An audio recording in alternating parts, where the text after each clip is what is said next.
radio for the masses. Headline edition, July 8, 1947.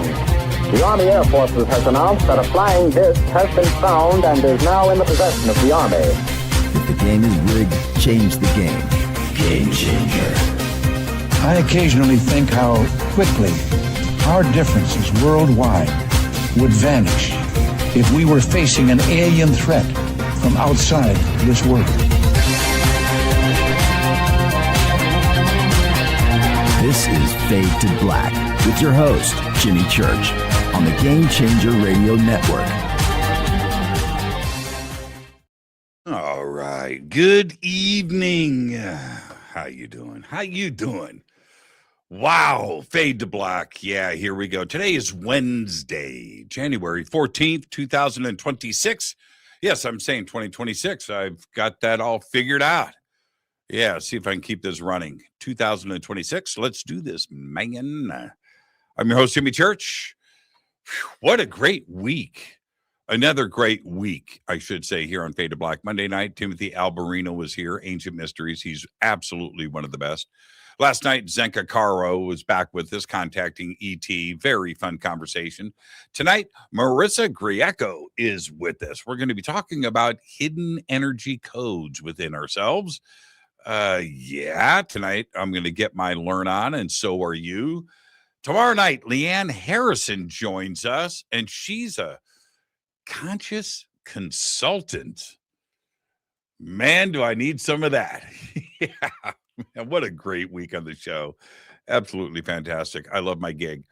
And so that's it. That will wrap up our week tomorrow. I don't know if I'm doing a show with Christina Gomez tomorrow. We did do a show last week, and then the week before that was the holidays, and the holidays before that. And it seems like forever. But tomorrow, 3 shows live. So I'll see everybody tomorrow, Thursday. That's on Thursday. My next gig coming up, I've got a full schedule throughout 2026. 2 trips a month through November. Yeah, it's going to be busy. It's going to be fun. And my next event coming up, of course, is the big one, the Conscious Life Expo, February 20th through the 23rd, 2026 at the LAX Hilton. I have been hosting this event now, I don't know, 12 years. Let's go with a dozen. Let's go with a dozen. It's 2026, 2013. That's 13. Is that 13 years, 14 years? Let's just go with 12. Let's go with 12 years. It's the biggest and the best, 25,000 attendees. My favorite thing besides hosting and doing all of that is the vendors. You've never seen vendors like this. It is so much fun to go into those main rooms and walk through the vendors and things. I'm great friends with everybody, and it's just like a family gathering and just going in there. But I walk out with bags of stuff. It is so much fun. Yeah. I'm being very serious. I know right now you're going like, what? No. Yeah, the speakers are great. Ceremonies are great. The special events are great. My luncheon is great. It is. The vendor area. Yeah, the vendor area. Whenever I get free time, it's funny. So, Church, what are you doing right now, man? I'm going down to the vendor area for an hour. Don't follow me. Let me do my thing. Yeah, I'm being very serious about it.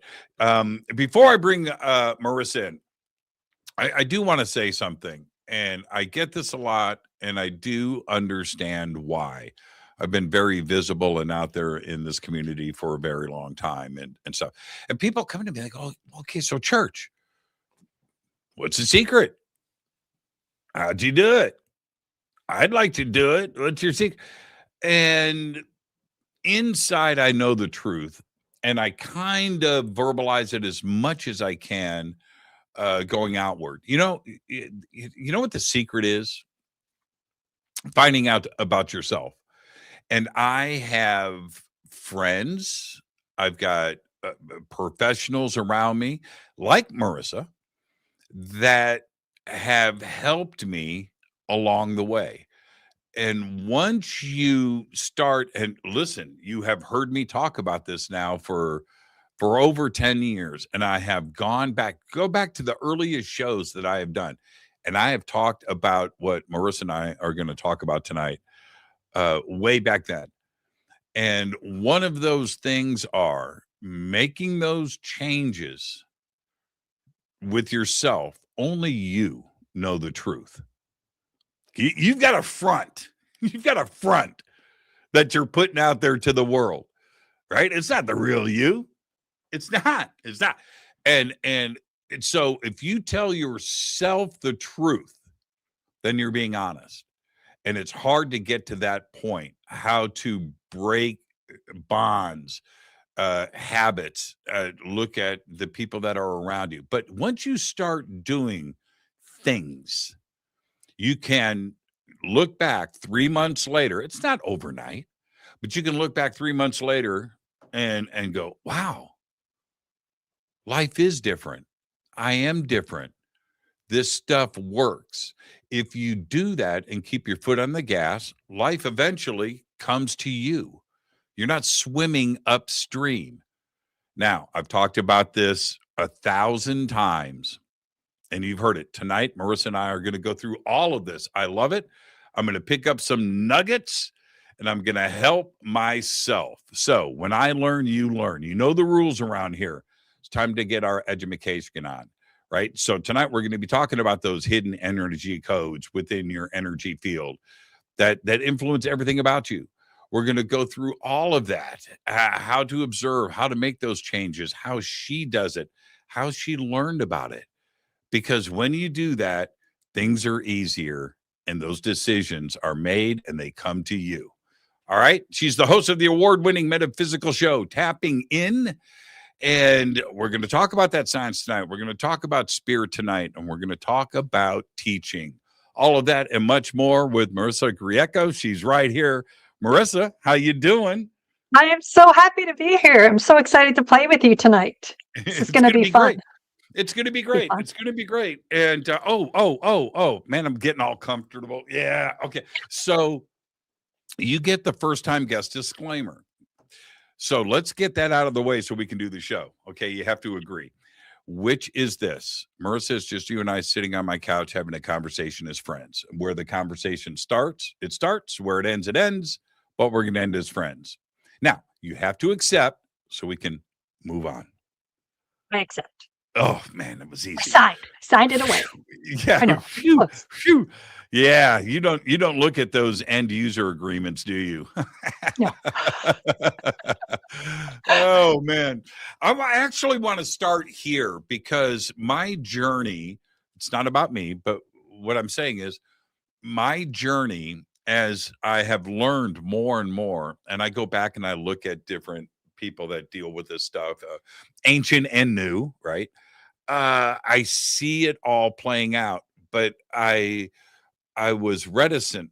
I fought it for a long time. But once I started to see it, I was like, I had it all wrong, right? And I learned certain things on my own, but once they started to click, that's when I started to bring in my friends and the people that I know, like yourself, and ask questions and try to get stuff figured out. That's part of my journey. What's yours? How did you get here? I love it. Well, I started off, I was a mess. I was that wild, crazy Italian where I was brought up with a lot of old programs, a lot of culture, which I loved when I was living in that environment. But I remember when I first moved away, all of those programs that I thought were going to help me actually worked against me. So just like rules where don't trust anybody out there, don't tell anybody your ideas, keep to yourself, especially in relationships. Anybody outside of the family was always somewhat like look out. And again, when I moved out to be on my own, I felt very isolated. I also remember not being able to finish a conversation because I was so used to being interrupted all the time. So all my thoughts were kind of, they would stop mid-flow because I wasn't used to people listening to me speak for the entire conversation, which again, when you're living in an Italian household, it's super fun, right? It's just loud noise everywhere. But again, when I moved away, all of a sudden, nothing felt like it was working. And I almost went through this very dark period where it was almost like I was just crying all the time. Not because anything bad was happening, but because I felt so stuck and I felt so heavy and stuck in my relationship, stuck with friends. I didn't know who I was. And I started just reading, doing work, practicing anything that I could to help me start to release these old stories. Because I still had the happy me in there, but I just felt that there was this veil between me and the world. And slowly, as I started questioning those programs and I started realizing, wait a second, this isn't my voice. Maybe this is a program from my ancestors that worked when they lived in Italy, or maybe this was a program that a teacher gave me. It didn't really matter. I started to check in what resonates with me and what doesn't belong to me. And I kind of started taking away what didn't belong to me. And again, that was a lot of crying, questioning, doing the work. And what helped me a lot was to stop seeing that there was something wrong with me all the time. Like that my critic, all these voices, these programs somehow made me bad, or there was something wrong with me. And it was only until I started reading Barbara Brennan's work where she talked about your energetic layers in your energy field. And that started to give me a different perspective on how to start to look at myself. So I wasn't inside the problems anymore. I wasn't inside the programs. It gave me an opportunity to check, where am I holding this in my energy field? And that allowed me to almost made me feel like I was a mechanic. Like, hey, this doesn't belong here. This feels really dense.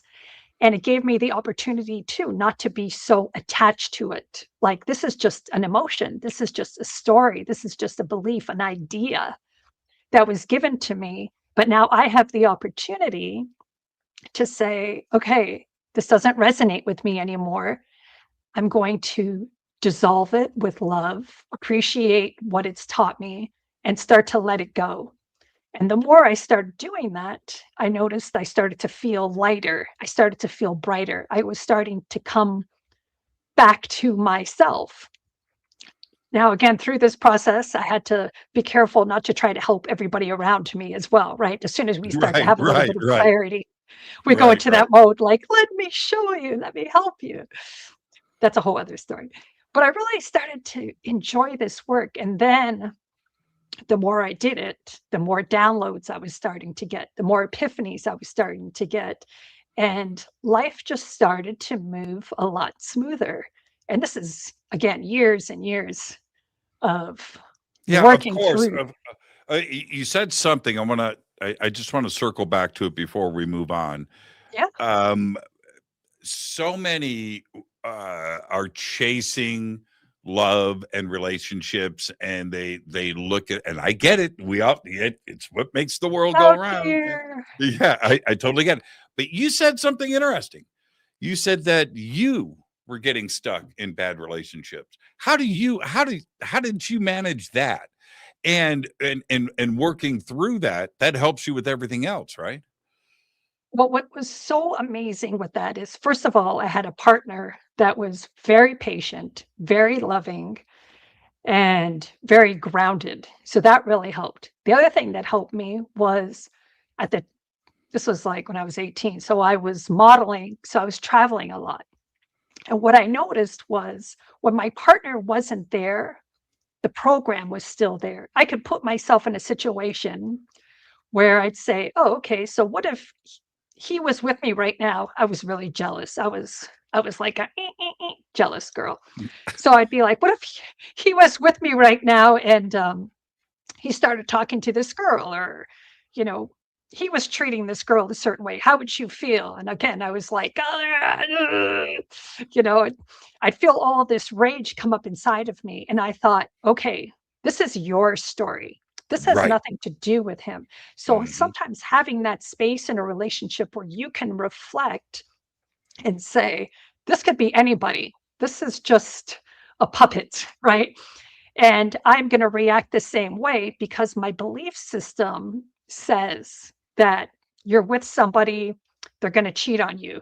Uh, what they're saying is not real. Whatever that belief is, I realized this does not work.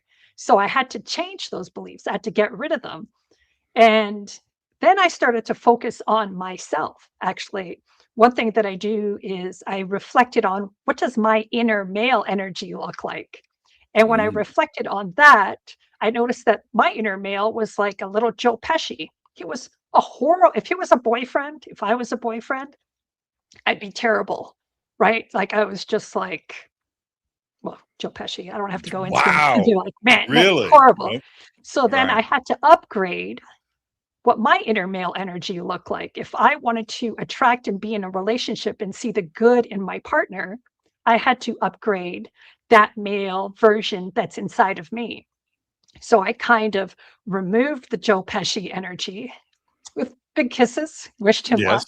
Yes. And then I rebuilt a male figure within me that I wanted to, I don't want to say aspire to, but what does he look like? What does he feel like? How does he treat me? Um, what are some of his amazing qualities? So I built that within me. And then I checked in with my inner female. And the same thing. She was like, what was their relationship like together? And I thought she was mistrusting. She was um, not I don't know, let's just say not in touch with her Aphrodite. There was no room for her Aphrodite because she was in that mode, right? Mm-hmm. So I thought, oh my gosh, I have to also upgrade this female energy within myself first in order for my relationship to become a mirror of what I was putting out. Wow, that's And strong. That's strong. Was it hard to do? Oh. We're gonna land right back here. We're gonna come right back here. I love it. I just want to know if I've been phrasing this and thinking about this correctly. And I've been saying this for a long, long time. But I always felt, I'm repeating to the audience, they've heard me say this enough. I have always felt that the best way to look at it is how I felt, which is when you're a kid, you jump in a swimming pool and you try to walk in the water or try to run, right? Right? You try to do it. You can't, but you do it. Then when you get out of the pool, you can really move. And that's what it's like, right? When you're in the life is like you're trying to run, but you Yeah, can't, right? you And can't. something is holding you back. And that's the way that I've always kind of phrased it because it was the way that I visualized what life was doing to me. It was everything was holding me back, and I'm struggling to pull all this baggage with me and Mhm. move forward. And it was holding me back. Am I flying over the target when I say things that way? No, I love that. I actually do something similar where I picture myself in a hot tub.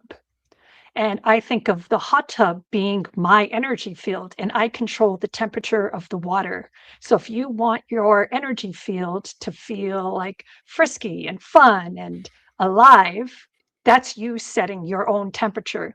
And then sometimes people will come into your hot tub and they'll bring floaties and they'll bring Mhm. toys and a whole bunch of stuff. And you can let them do that at times, but you have to remember to clear out your hot tub. And then if you don't want anybody in there, to be able to create a boundary and just sit in your own space and control the water. Don't worry about if the pool's cold, if somebody else got bubbles on, but just set the temperature in your own space so that you feel good. And then knowing that you can walk into any room in that same way, right? So it's just like for me, that warm feeling is I started to create a inner voice that was kind to me, that was more like a cheerleader as opposed to, again, being mean, treating me poorly, and all that kind of stuff. So I love that you referenced um, water. Today, when I clear out negative friends, Well, now we've got a term for it. It's called Those you drown. ghosting. Those ones you're Yeah, just like, yeah, yeah. right. Yeah. They call it ghosting. I started ghosting in 1995, right? So You fun. didn't call me back. That's right. Yeah, I didn't. that's right. It's going to be a while too. All I have right. to apologize. I do that sometimes. I think that's the ADD. I'm like, I'm sorry. I think I called you telepathically. I might I have do left that you too. hanging. I do that too. But here, I want to get into what an energy code is, because I think all of this that we're talking about right now is going to fold back over into the conversation as we move along. But for Yes. those that are listening that are wondering, what is a hidden energy code? So to me, I see it as energy codes is this light, this frequency that's in your field, which we activate. But over time, they become hidden with those old programs. So it's not that we're bringing in new codes. Think of those as your authentic frequency that's in your field. But when things happen to you, say you're too bright, you're too loud, you're too colorful, you start to shut those off. You start to cut yourself off from all these beautiful codes that are all around you that make you up, that it's your authentic frequency, that is your light. So, the work that I do with you is we start to clear away those layers, start to remove those programs. So, more of you comes back online. And then we calm your nervous system so that you're able to hold these giant downloads that we get. Because a lot of the times I found with me, I was a flyer, right? You want me to go into different dimensions, you want me to talk to the deceased. I'd be like, yeah, this is my jam. I could not get any higher, so to speak. But what I found was that gave me a disconnect from my human side, my third dimensional side. Because in this world, I'm expanded, I'm everything. But then when I came back into my human side in the third dimension, I could feel the clunkiness of my body. I could see how my body was moving slower. I could feel the uncomfortableness in my nervous system. I didn't have the same knowledge, expansion, trust that I had in those higher dimensions. So my work now kind of flipped. It's more about how do I embody those codes, that light, now, when I'm living my life, how do I calm my nervous system down? How do I calm my muscles? How do I let more of me be present with my family? Because a lot of times, too, we go to a convention, right? Or I'll even do a meditation. I feel amazing in my meditation. And then all of a sudden, maybe one of my kids walks in the room and I'll say something and I'll catch the tone of my voice and I sound a little bit like an asshole. And I'm just like, whoa, you went from being this like, namaste, the angels are singing, everything's around me, to being like, what do you want? And I was like, wow, there's a big gap in that bigger version of me and my human side. So the work that I do as well is how do we start to make that gap a little bit smaller? How do I embody that space so that that higher me can be present with you in our daily, it sounds so religious, in our daily lives. But that's basically it, right? Because I don't want to be separate from it anymore. I don't want to feel good after a yoga class and then get to my car and I'm telling the guy that cut me off, right, giving him the finger. I'm like, R- okay, maybe that. Right, But so it's just right. kind of bringing it all together. So I really want you to feel your authentic frequency. I want to bring back that friskiness. I want to uplift you and remind you that you're connected to that higher self. You are that higher self. You are that light. Can you start to allow that to be more present with you again in Do your day we to day? do we naturally um cover that stuff up with other boundaries that layer over the top of it? They're always there, Are but they're always not there. exposed. Yeah, they're not exposed because we're dealing with other stuff throughout life and childhood and growing up. Is that the case? Absolutely. And that's the part where I like to be very benevolent with this work. And I remind people all the time that you're not broken. There's nothing you have to fix. You are eternal. We're all humans. We all come with the same emotions. So as much as I feel like my shame is terrible and nobody knows, I'm like, your emotions don't make you special, right? So our identity does not have to be attached to the emotions. And instead, I use them as a gauge showing me how close or how far away I actually am from my true nature, my authentic self. So, what's really great about doing, say, a show like this, which I feel like is a huge show, it's a great opportunity. Even myself, I'll notice what comes up for me. And a little bit like, oh my gosh, right? You're putting more of yourself out there. So I'm like, okay, automatically, I'm like, well, what am I feeling? So I check in with my body. Where am I holding this uncomfortable feeling? And then I'll go, okay, what emotion is attached to it? Let's just say it's, oh, shame, or I want to be small, whatever happens, right? And it's just like, okay, that's okay. Like I can have this feeling. This feeling is tied to trying to protect me and make me feel safe, but it no longer serves me. So one of the things I like to do is in the course, That was I talk tasty. about, That was right? tasty. Yeah, yeah, that's strong. So what you want to do is I consider the center of your body, especially the heart space, your living light bridge. Your heart space has been, what's what I'm looking for? Jaded, right? So many people have so many programs on their heart. Like I remember I could walk into a room and it was almost like I had my finger on a light switch. Like, how much can I love this person I'm with? How much do I need to protect myself? And the heart space is always being opened and closed, right? I can Right. only love you Yeah. this much. Oh, this person I don't like. I better protect myself. So I started to purge all of those programs and conditions. And you would start to realize your heart is your superpower. Your heart is not for anybody else. What your heart is it connects you to the cosmic, to the intuition, to the realm, to where I feel like you're actually from. And then the other part is connected to Mother Gaia. And when you start to see that as just this bridge of allowing the two energies to flow within you and you're radiating out, now it's not about anybody else. Now it's just about you. How much of me can just show up flowing this unconditional love, but the love is for you, right? It's never about anybody else. So, can you walk in just holding that frequency and not reacting to everything around you and getting rid of protecting? Because when you're shining that light, when you're in that zone and it feels good, you don't. You don't care. It doesn't matter. It's like think of when you're at a Right. bar listening to great music and you're dancing and you're having a drink. You're not going to go up to the guy at the bar that's like depressed and be like, let me sing to your energy. You're like, whatever, this is how I'm feeling. If you want to join me, you can, but I'm not going there. You know what I did today, and I do this a lot, Wait, I'm and it's psychic. it's Let me see. it, Let me see. I'm it, just it's kidding. it's okay to laugh. Okay. I'm at my Harley dealer today.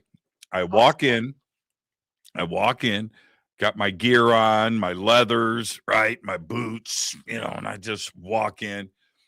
My buddy's there, and he's got some issues, just light stuff, not a big deal. We're talking, and I'm like, well, man, it's you got to open up, man. It's your heart chakra, and I'm sitting there. I'm in leather. I'm in leather boots. I'm a hard ass Harley dude. Going, dude, you got to release your third eye. You got to open up. Have you meditated today? Right? I'm like, and that's not wearing a mask. That is being your true self. And people are open to this, even men. It sounds like a very feminine thing to discuss. It does, and it's not, is it? And I think that's that going back to oneness. It's once you realize that the male and the female are alive and balanced in every human. And I see some women that have a lot more male energy and some men that have a lot more female energy. So it doesn't belong to the outside form, but can you again allow both energies to be present with you. And I think that's that oneness that we're talking about now. Can I be in the receiver of the female and the giver of the male? Can I have my intuition and my intellect? Can I be grounded and stay in my center and go after things? It's just like you're making both worlds come together within you with no judgment and understanding that you are everything. And I'm sure you've had many lifetimes where you were a female and a Careful, male, careful, careful. a very hot female, a very hot. And why is it it's the world has worked its way into instant gratification, right? Amazon packages delivered the next day or the same day, and everything is instant streaming, download that. You don't wait for everybody wants whatever they want, and they want it now. These kind of Yes. changes, working on the self, people want to wake up the next day a brand new person. It could happen, and with some it does for sure, but it takes time. It takes work, right? You have to put Yes. in work. This isn't an Amazon next day package delivery, is it? No, no. And I think that's the beautiful part about it. And my new thing is I'm enjoying every stage now. Before, when I first started, I was all about more, more. I want more downloads. I want more energy. I need to have more healings. I need more, more. And I realized I was never okay with where I was. So I always felt split. And that's why, again, coming back to the work I've been doing, it's really settling into feeling like you're already here. You're not broken. There's nothing to fix. But when things come up to you moment to moment, can I allow myself the space to reset? I think one thing great about having a teenage daughter that gives me, I'm tested, first of all, like all the time. I'm like, okay, here's another test, right? It's But it every day. allows me the opportunity to see her as a mirror and allows me the opportunity to reset. It allows me the opportunity, again, to check in with my body. Like, what's she saying to me right now? What is that doing to me physically? So when I can approach it as a way in the moment to help make myself feel more relaxed, more at peace, then I also enjoy the work day to day. Do I get caught up in the anger and the frustration? Yeah, all the time. And sometimes I'll milk it. But using our tips and our skills, how do I get myself out of it? Right. And I try to tell people too, it doesn't make you special just because you're depressed or sad or angry. Cause I used to feel very like, I wore it as a hat a little bit like, oh, I can't get out of this. I felt really comfortable in it. The work is, can you go in it and then pull yourself out of it? And it doesn't have to be a huge jump, but just enough to where you could breathe a little bit. You could have a little bit more space for Right. yourself, right? Here's one of the things I want everybody to realize, that for so long when we get stuck, I've been stuck, Marissa's been stuck, we've all been stuck once. Yes. Sometimes you get stuck for 30 years, right? Okay. Yes. All right. So, but when you get stuck, everything is forced. Everything Yes. is work. You never take a breath. There's no time. It's insane, and then you get into that cycle, and you're stuck. But once you make these moves, suddenly life comes to you, and Yes. you aren't like swimming upstream, right? Right, chasing that salmon, right? Just constant Yeah. work, So true. and it's crazy. It's such a wonderful feeling when you can, like, wow, I can breathe. I'm not so Yes. claustrophobic. And Yes. and then you really start to see that it was like this the whole time. It was Yes. you. It was Yes. you. It wasn't the rest of the world. Yes. That's such a great point. I sometimes now would just place my hand on my heart and let my body know that it's okay. Because sometimes my nervous system still thinks it's in the past, right? So something will be brought up and I'll feel myself tense up, like maybe back at school, but I'm not back at school. So learning to calm your body down when you feel it kind of spaz out, or noticing when you jump out of your body. Right at the beginning of doing this work, I was always like, I want to fly somewhere else. And now in my later years, I realize, have I even been in my body? Right? Have I given Right, the right, human right. a chance? So And I'll so catch myself. you know what my number one tip is when I get into that? I tell everybody, don't watch the news. Oh yeah, that's a good Don't. one. Yeah, I don't. I feel I haven't watched live news like on television in 14 years. I don't do. I Smart. don't, and it's only because I started to feel my body, like mentally too, but I mean physically messed up from watching the news, and I just wow. This negative energy field is a real thing and it can consume you. It How do can. I start to remove this stuff from my life? Well, I started that day. Bop, TV off, Yeah, never came back on. that's a Yeah, good it's one. crazy. It's And crazy. going out sometimes just for a walk, right? Like just get out of your head. Sometimes we just get stuck in our own little loops that we keep playing. So it's like get out in nature, move your body, start stretching, start being aware of where you are in your body, right? Like sometimes I'll catch I'm washing the dishes and I feel like I'm like working a puppeteer. I'm like, why is your back all twisted? Why are you? It's almost like I'm washing my dishes from outside of my body.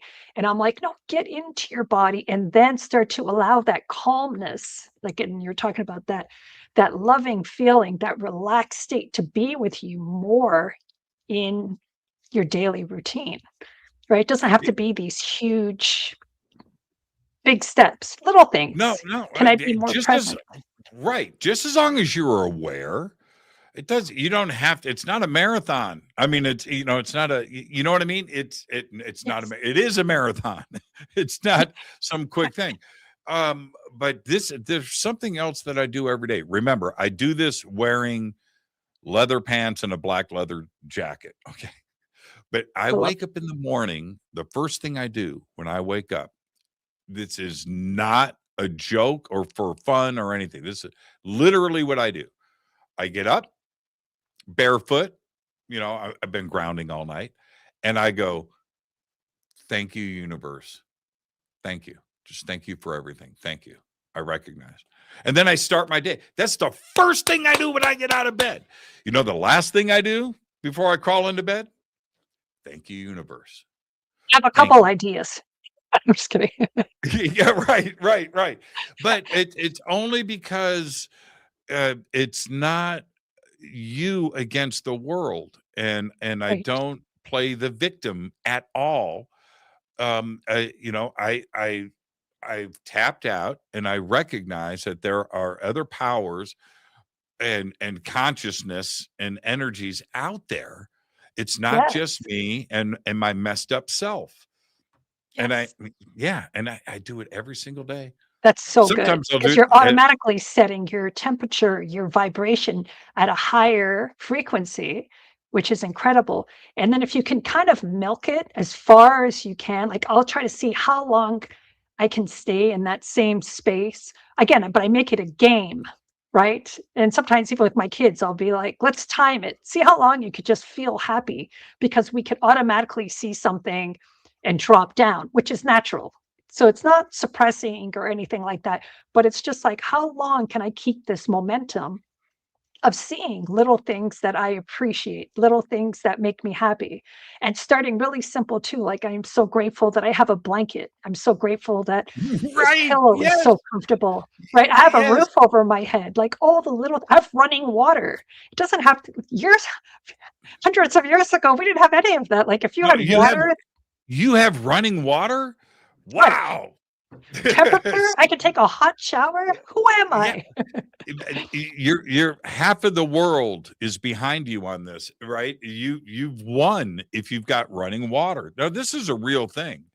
This is Right. I often wonder, I haven't confronted this directly, but it'll happen eventually.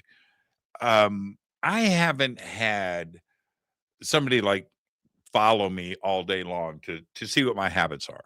But if they did, and let's say there's somebody that's outside of our community, right, that doesn't know anything, they haven't read, a Melchizedek book or anything, and they would look at me and go, man, this shit ain't real.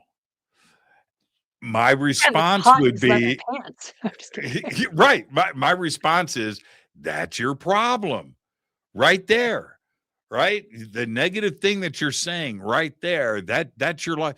That's it. You need to get out of that. And Yeah.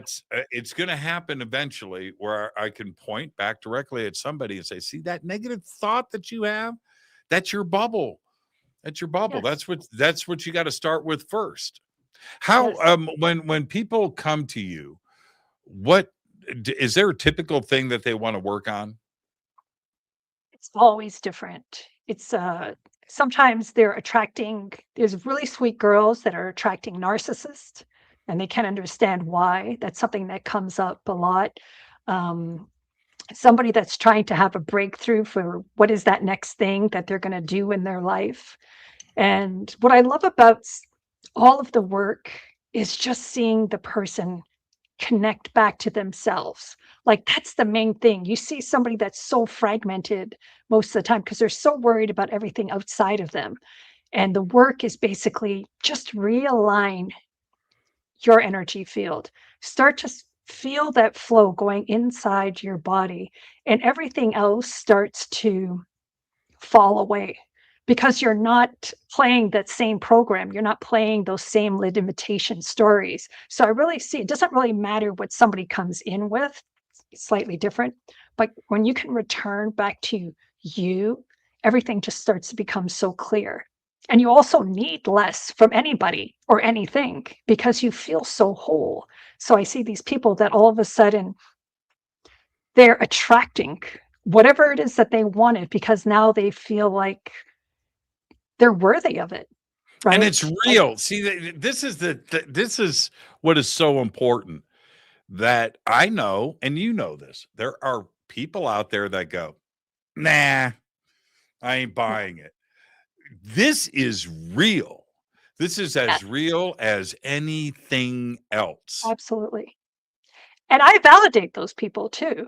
If I you do don't too. believe in it, I validate it because whatever you want to believe, whatever you wish to create will happen. The first place I tell a person is look at your dreams. If you notice in your dreams, you create really fast. Like I'll notice in my dreams, I'll see something like, I hope this guy doesn't chase me. And of course, they start chasing you. I hope I don't fall off this cliff that's in front of me. And then I fall off the cliff that's in front of me. All right. I don't look like I'm having the most wonderful, uplifting dreams.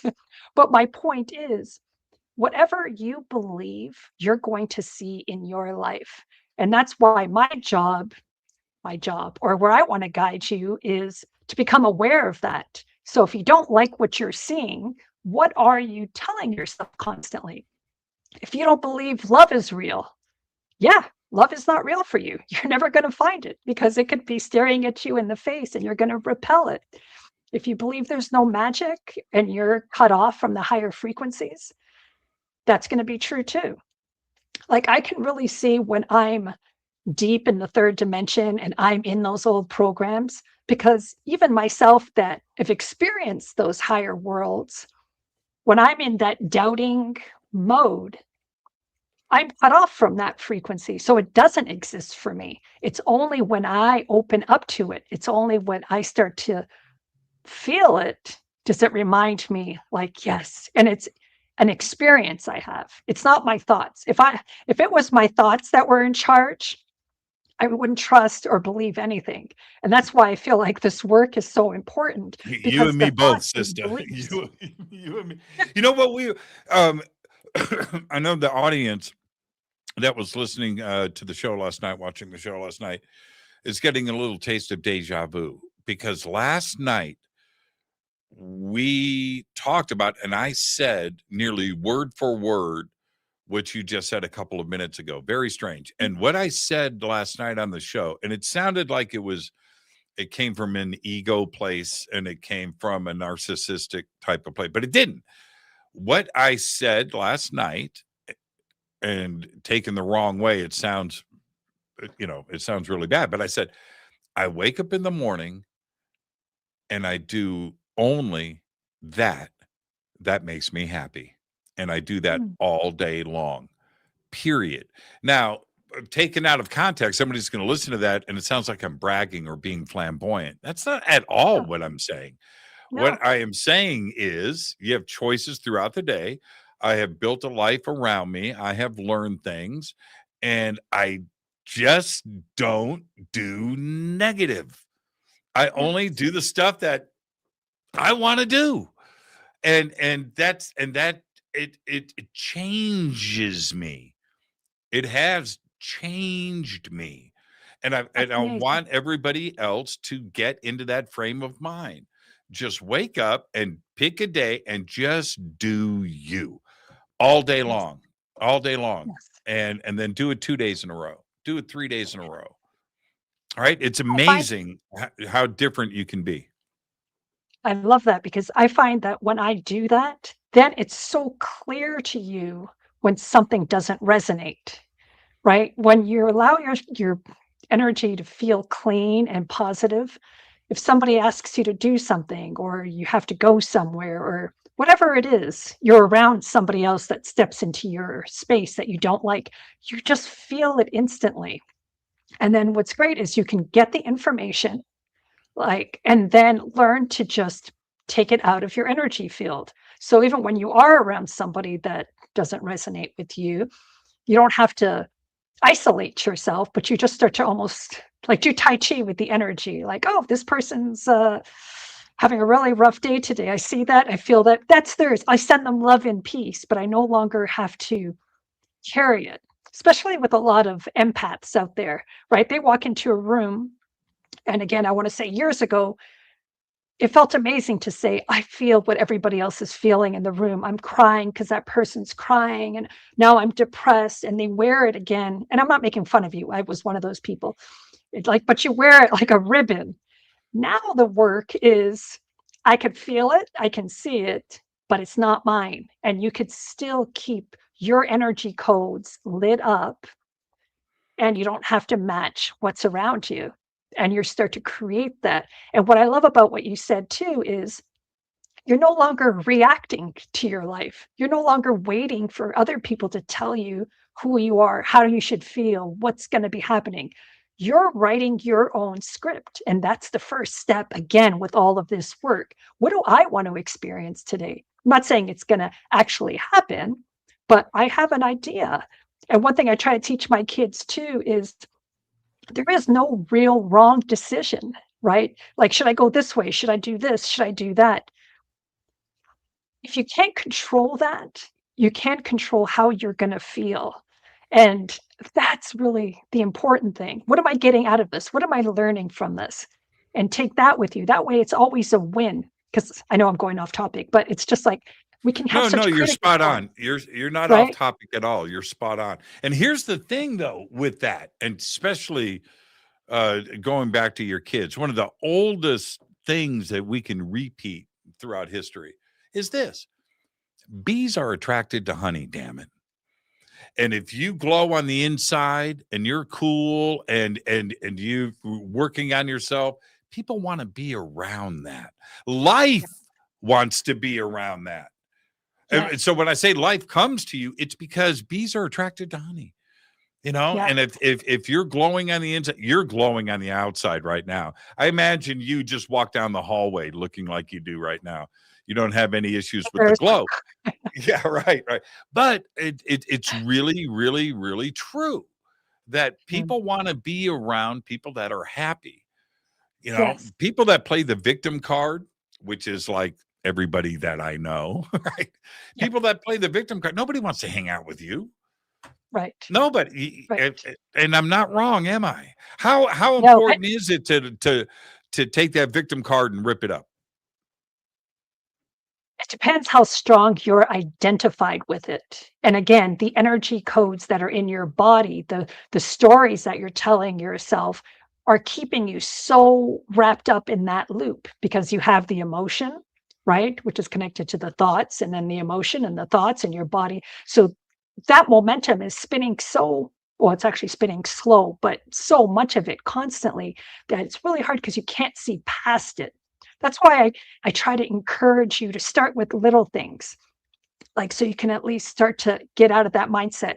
With music, for example, start to just play your favorite songs. When you're in your car, right? Nobody's around you. Start to sing. Allow yourself to do all little tiny steps that can make you feel a little bit better. Because when you feel like crap, I could even see a post-it note in my bathroom and I want to give it the finger when it's like, smile or have a great day or you're awesome. I'm like, you're not awesome. You're crap. Right. But I can Right. see I'm in that energy, in that loop.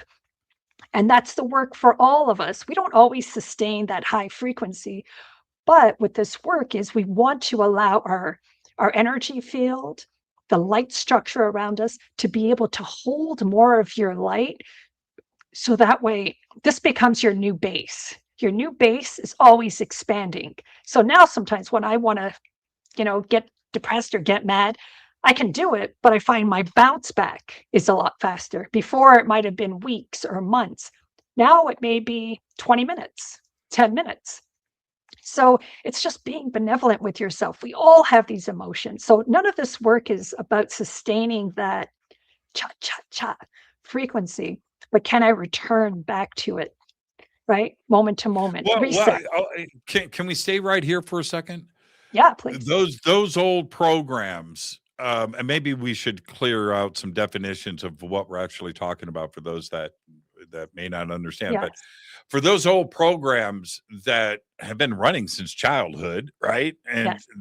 they're there, and you're trying to slow those down, and so, but do they always stay there? Do they rise up and expose themselves, or is there a Absolutely. way to control them more? I don't like to control them, but I like to release the old programs. Right, So right. what I'm How do we face do to that? face with it. So Right. for me, for example, when I put myself, I'll give like again an example. I feel great. I feel enlightened. I feel like I want to take a chance, and I go step into that unknown space. And that's usually when my old programs all like to come up, like, whoa, whoa, whoa, whoa, whoa, whoa. What are you doing? You want to take me back? My nervous system isn't ready. So before I used to take that as danger, just go back to who you were. Now I'm a little bit like, okay, again, what programs are coming up? Okay, when you're seen, you're not safe. You're going to be made fun of. Ooh, where do I feel that again in my body? Can I heal that for myself? Can I begin to, so let me explain to you. So say I feel the pain in my stomach. That's where I'm holding shame. Then right outside of my energy field in the second layer are your emotions. I start to feel where that emotion is. So say it's like right here. And again, if you don't know where it is, that's okay too. You can make it up. And then start to bring the emotion into your central pillar and start to just be present with that shame, with that darkness, with feeling like you're not enough. Bring it into your pillar because your pillar keeps the energy from being scattered. It's almost like it's all in this beautiful alignment. And then just sit with the emotion. Mhm. Sit with the emotion, watch the shame, and then allow yourself to process it. This shame or embarrassment, let's just say, happened to me when I was 10 years old. And my body is showing me where this is. And I'm, as my higher self and my human self, I'm allowing myself to process this shame in real time. So as I hold it in my center, connected to the third eye, the heart, the root, I'm kind of just watching it, being present with it, feeling the shame so that it's not taking me over. And then I slowly allow it to dissolve and then replace more love into my layers, into the mental layer as well, where that thought was like, you're not good enough. If you're seen, you're going to get in trouble.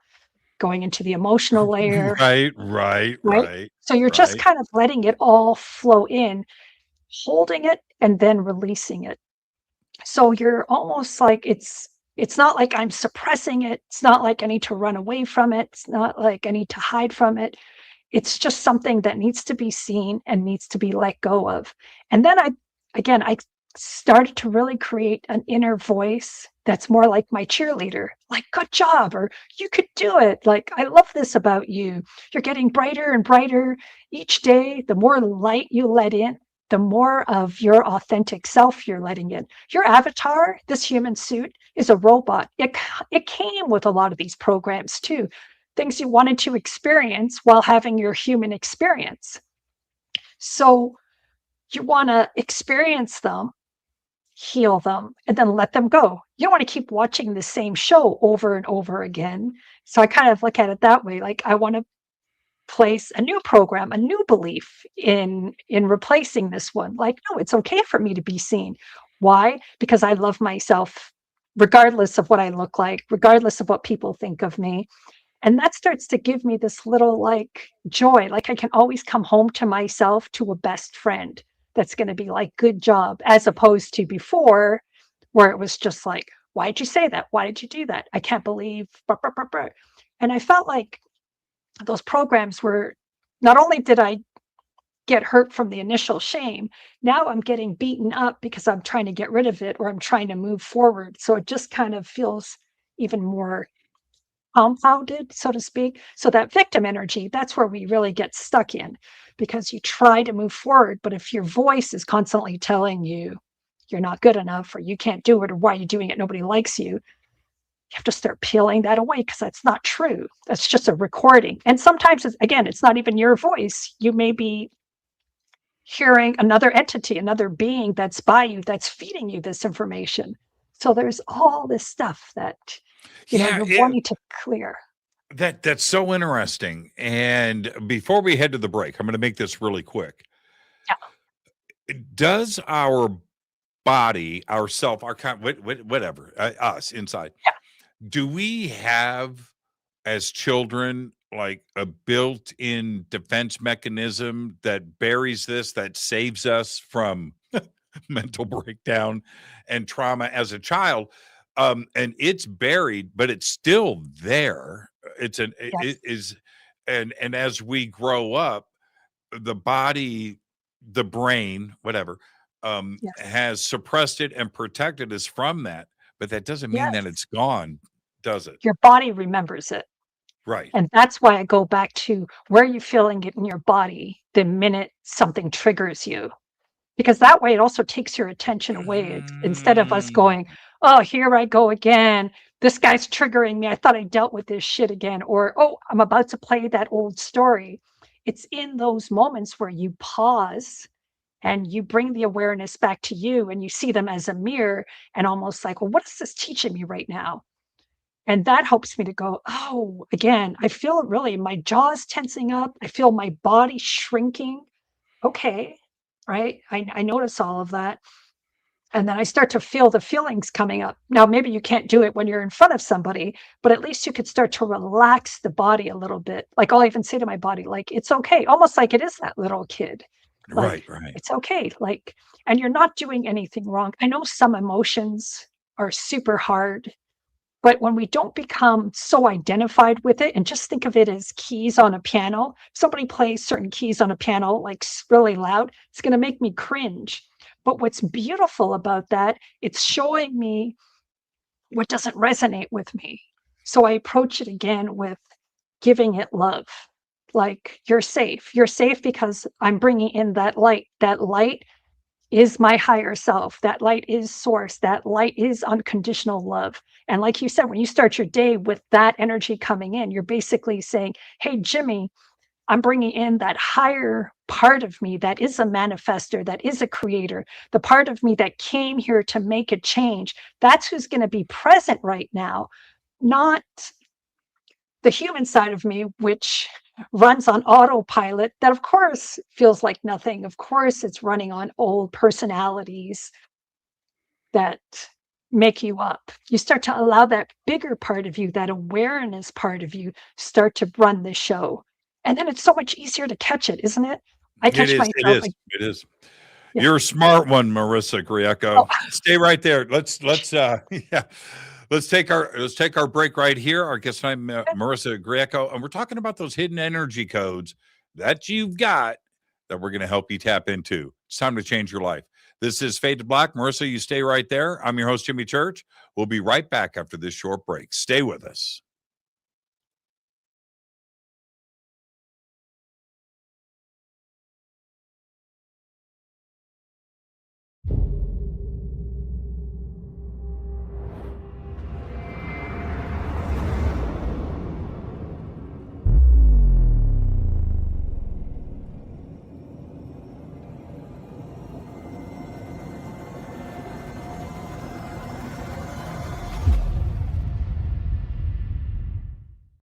Subscribe to our YouTube channel to get your alerts and access to over 2,000 videos. Click that subscribe button right now.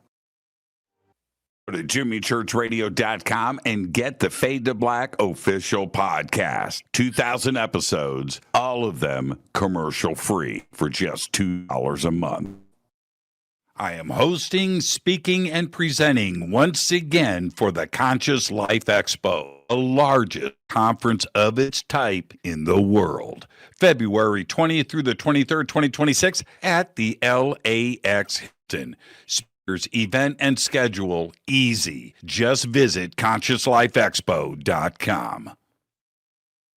I will be hosting and speaking at the Sedona Ascension Retreat, March 20th through the 22nd, 2026 in Sedona, Arizona. An amazing list of speakers, and it's beautiful Sedona. Come and hang out with us and just go to SedonaAscensionRetreats.com. I'm heading back to the Midwest for the Contact Modalities Expo, May 1st through the 3rd, 2026 in Delavan, Wisconsin at the Lake Resort. It is beautiful. This is a great conference right in the heart of the Midwest, where I'm from. I'll see you there. Just go to Contact Modalities Expo. That's XPO.com. I will be hosting and presenting once again at Contact in the Desert. That's May 28th through June 1st, 2026, the largest UFO conference in the world. Come and hang out with us June 23rd through July 1st. Tickets and everything else that you need is at contactinthedesert.com. Want to change your life? Want that paradigm shift? Then visit Peru with Brian Forster and myself for the Inca Celebration of the Sun, June 23rd through July 1st, 2026. A full 10 days of visiting the country, all of the amazing sights, and of course, the celebration of the winter solstice. It's all simple to do. Go to hiddenincatours.com. Come join us for the Monty Python Scotland Tour, August 1st through the 9th, 2026. This is a once-in-a-lifetime event where you get to go to the castles from Monty Python and the Holy Grail. August 1st through the 9th, 2026. Just visit HaleyARamsey.com. Watch Into the Vortex on Gaia TV. It's Fade to Black for the screen. Simple to do. Go to Gaia.com, search Jimmy Church, or click on the link below. Follow Fade to Black on Twitter at JChurchRadio. Get all of the show updates every single day. It's now called X, but who cares?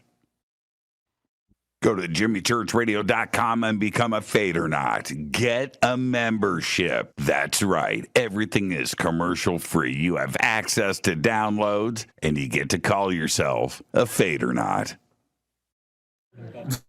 Jimmy Church, Gaia TV, Fade to Black, here at Machu Picchu with Brian Forster and Hidden Inca Tours.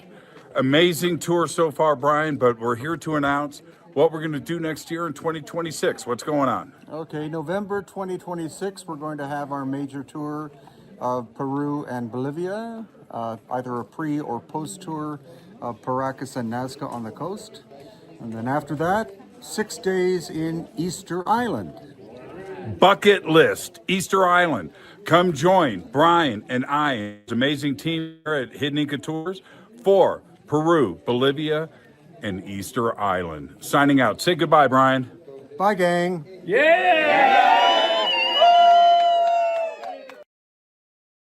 River Moon Coffee, makers of the Fade to Black blend. Truly the best coffee on planet Earth. Just visit rivermoonwellness.com or their Amazon store. It's all simple to do. You can check out the Fade to Black blend, the Game Changer blend, or any of their Black Moon Wellness products. It's the only coffee I drink. It is the best, and it's Doc. Again, rivermoonwellness.com.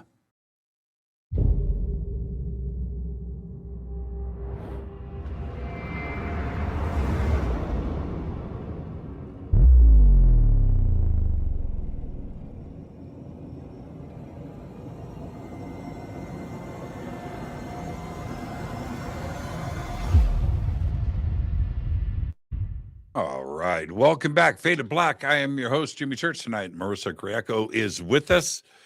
We're talking about us. Yeah. How to change. It's a big deal. It's tough. It's not easy. It's real work. It's real work, isn't it? You're going to be speaking along with me. It's going to be great at the Conscious Life Expo coming up in a month. How nuts is that? What are you going to speak about this year?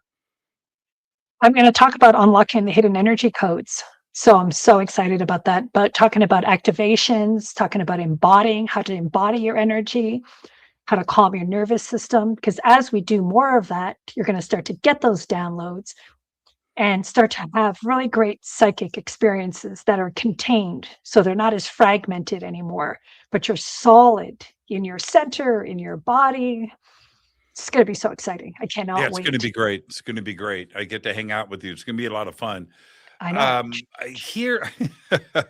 Here's the thing. And oh man, I love our community.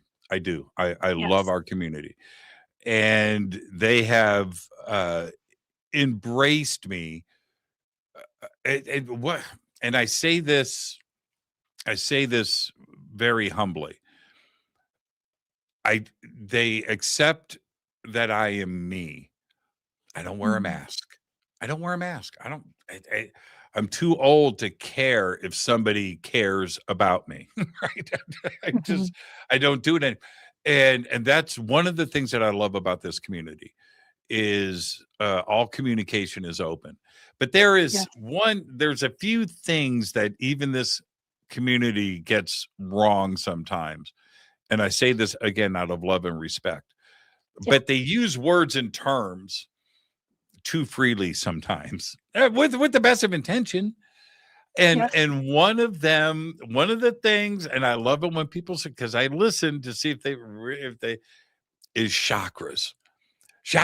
It's fine. I hear people, oh man, okay, so check this out. I'm like, I'm not so sure if you understand. Can he help me and the rest of the community understand what the heck a chakra is? And how many are there? I've heard now. The numbers like up, it's like up. It depends who you talk to and how expanded they are. They've got a lot more than we do, but we have 7 in the main body. Now, what I love about chakras is think of them as stations, energy stations in your body, and as you move your consciousness into one of the stations, it's going to give you an experience. It's going to tell you a story. It's going to give you a program. So if you just try right now, move from the center of your head down into your heart space and just allow the energy in your heart space to flow, right? You could just start to feel what that chakra is telling you. It makes you feel expansive. This is also, again, our connection and bridge to the higher dimensions. So it feels bigger. Now, when you go from this expanded state to going into, say, the solar plex chakra, which is now tied to your thoughts, your willpower, your beliefs, you can automatically feel it might be a little bit tighter. Now, for some people, this can maybe feel like it's collapsing or this is feels really tight. But the more you can start to flow in this energy and start to loosen it up and start to feel like, what are some thoughts that I'm holding in this space? Do they resonate with me still? And start to move the energy in the chakras, you're going to start to see everything around you moving. Now, what's really cool too about your chakras is they are also connected to your energetic layers that are in your energy field.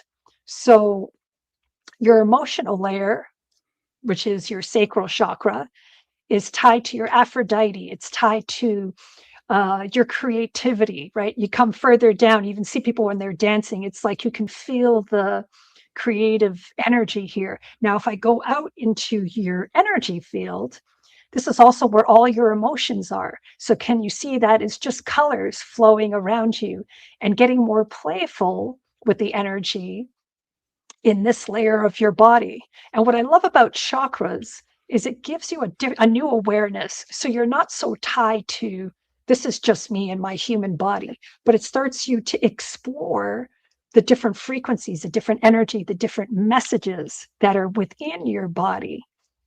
And the more you start to do that, the more you start to, again, going back to feel your authentic self, you start to feel when something doesn't resonate for you.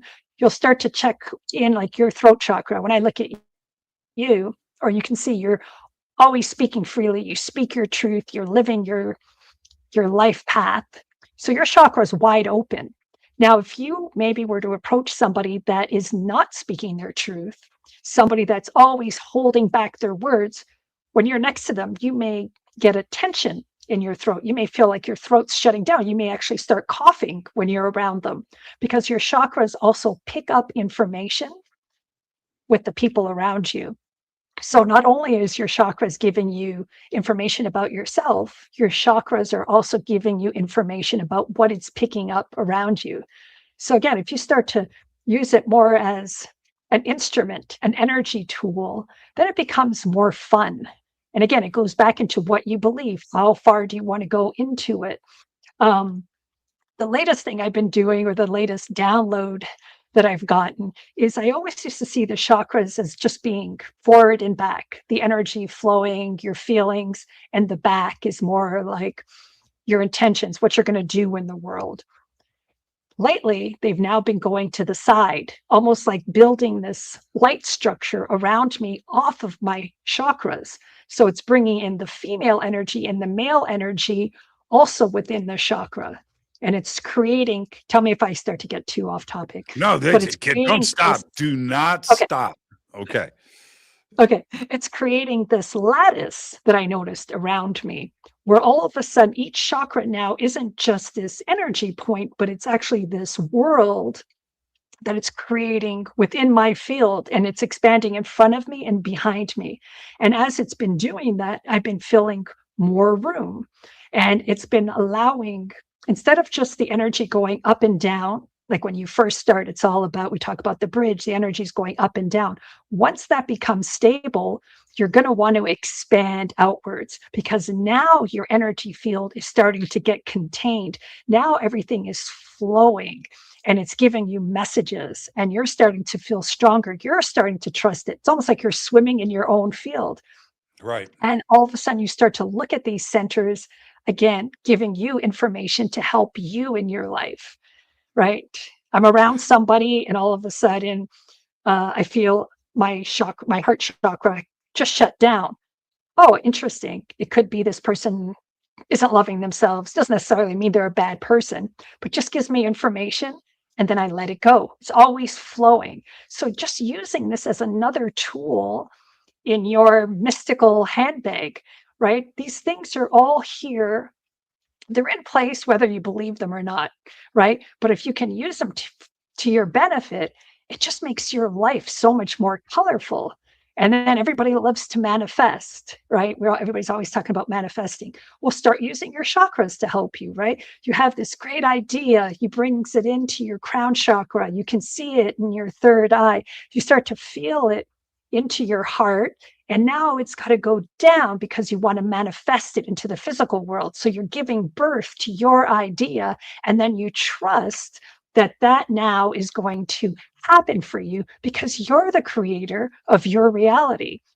And that's where life starts to get more fun. So good or bad, when something goes right for me or bad for me, I'm like, yeah, I was sloppy with my thoughts. I did that.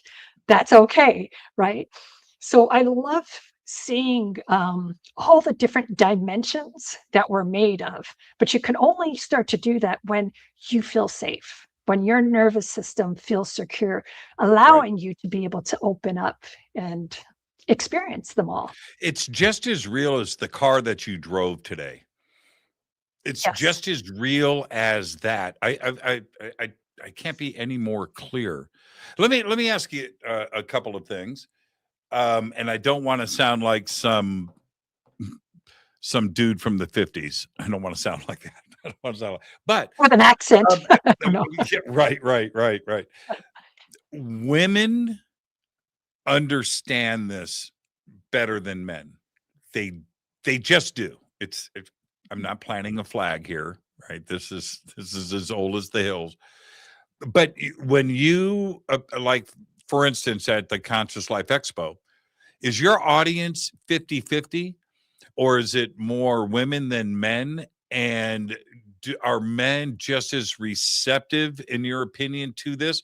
Or do you have to work a little bit harder with us dudes? You know, Be it's honest, be honest. Do not hold back. I feel that men can be a little bit more intellectual and spend time in their thoughts, but again, that goes back to early Intellectual, training. no, men can be more of a doofus, is what you really want to say. Well, you're Um, taught to run away from your emotions, right? Like, cut yourself right. off. Like, hey, don't Mhm. cry, especially if you're talking about the 50s. Snap out of it. So emotions, what we learn is a lot of our power comes from emotions. So if you are naturally taught that emotions are bad, now, again, that's a program. You believe that. So it's going to be a lot harder for you to feel when you're getting a download because the intellect runs on an entirely different frequency than the emotional body does. But they may have a few drinks. I've seen plenty of guys where they're just like, zipped up. I don't believe in anything. But then you just see even a couple of drinks and they start to loosen up, and all of a sudden they're getting more playful and they're having more fun. And I see it's not they're a fun drunk, but they're allowing, I think, more of their authentic self to come through, right? But then the minute they sober up, which happens when a lot of women they meet these guys, they're like, "This guy's awesome." And then the Yeah, next he's day, the great. guy's sober, and they wake up with this crabby, intellectual guy that's holding everything back. Okay, I kind of went way off. But meaning it's just like they in that moment they experienced being free. They experienced that loving feeling. They started singing, they were dancing. That's I'm like reflecting that I'm basically saying when a man is drunk, he is now more like a woman. I'm just Yeah, kidding. he takes the mask off. So you do Takes the well, rest so you do have to work a little harder with us guys.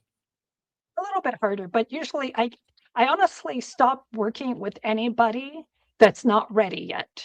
I actually Well, can't that was even my speak next. to You you. are reading my mind. Yeah, no. How does somebody know when they are ready? They start asking questions. They just are So, they're just a little bit more curious. They're a little bit more open-minded. What's so interesting, like again, when I first started doing this work, I was the type of person I wanted to share it with everybody, especially when I got big downloads where I was like, this is going to change lives. Like this information came through me. It's not mine. My intellectual mind did not come up with this. It was given to me and I want to share it. And I would be with certain people and I just felt like I couldn't remember the words, or it was almost like the energy was too dense. Something in me stopped me from saying it, or I could really feel the pull, almost like my guides are like holding me back, like they're not ready for it yet, and they're just going to mess up the frequency. So when you first start doing this work, you want to share it and give it to everybody. right. Now I'm at the point where if it doesn't flow out of me, I just smile and I'm just like, oh, they're just not ready for this knowledge. And not that what I have is better or, you know what I mean? Like I'm holding these certain codes and they're just not ready for it. It's just like you're not going to give somebody that's in kindergarten the same lesson that you're going to give somebody that's in college.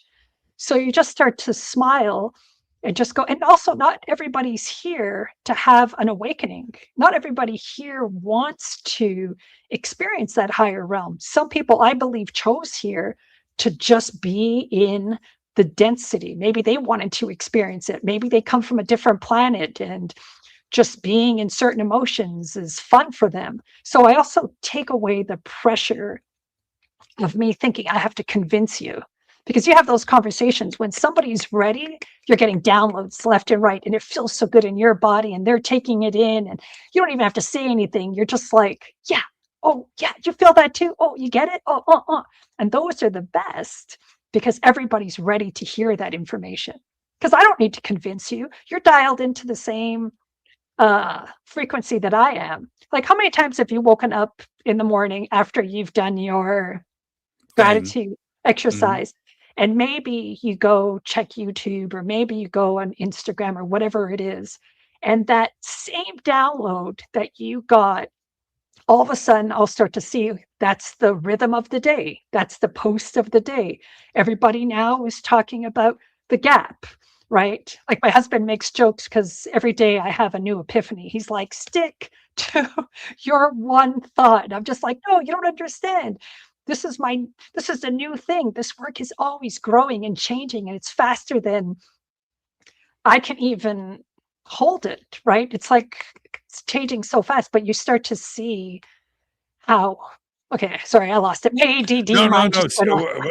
We're gonna stay right there. I'm gonna actually come back to your husband in just a second, if you don't mind. But Yeah. I'm a dad and I'm a parent. How and you've mentioned your kids a few times now.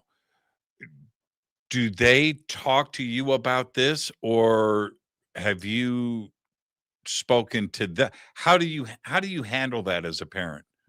You know what's so great is they keep me grounded because my kids will be like, I can't get too flowery with them, right? Like, sometimes being in I'll say our world, but I'm really big in dimensions and in energies and all of this stuff.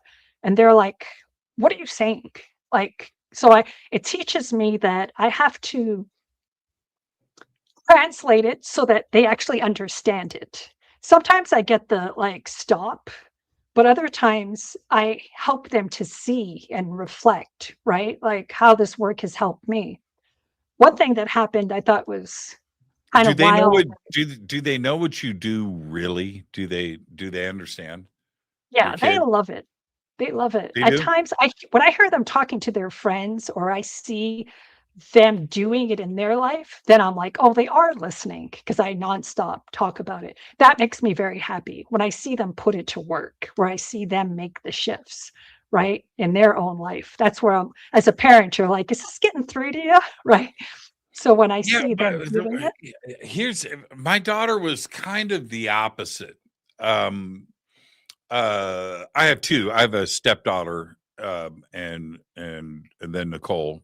I don't wanna say my real daughter because they're both daughters, right? They're both daughters. Yeah, But yeah, Nicole, she's 30 now. She's 30 years old. She's a beautiful woman. I still can't believe I did that. She's perfect. I can't believe it. I pulled I it off. need you. I pulled it off. But she never, for the first 22, 23 years, never talked to me about any of this stuff at all. And she knew what her dad did. She knows how the bills were getting paid, but she never asked me questions about any of this stuff. And then 22, 23, 24 years old, she did. She started to talk to me about it. And I was happy. I was like, "Oh, okay, she does care." Right? Yeah, But she does it she does turns get it. out she was paying attention the whole time. And her Yeah. circle of friends that I've gotten to know, and they're wonderful. They're adults now. I look at them as kids. You can't help that. But their knowledge and their Yes. foundation of these subjects is profound. And I've asked her now, why didn't you? Well, Dad, that's what all me and my friends talk about. Well, why didn't you talk? Why did I would have liked to have known, and it's really, really funny how open they were and how much knowledge that they have in this. And I'm serious. As a parent, I was like, whew, Yes. okay, she is aware. She gets it. But she never I talked to love me that. about it for almost 25 years. It's so true. What I love is I make it games. When they were really small, I would turn everything into a game, right? If they were having a hard time sleeping at night, I'm like, okay, don't forget to put your bubble on. And then what color do you want to put in your bubble so that you could start to feel calm and secure in your bed? Or when they'd be walking to school and maybe they'd be a little shy or a little awkward, I'd be like, okay, don't forget to put your talisman or your animals around your energy field so that you can feel contained. And remember, your bubble is for you, right? Everybody else is outside of you. You don't have to worry about them. So it's like all these little games that you could play with them, I think are super fun that they're still hopefully doing today.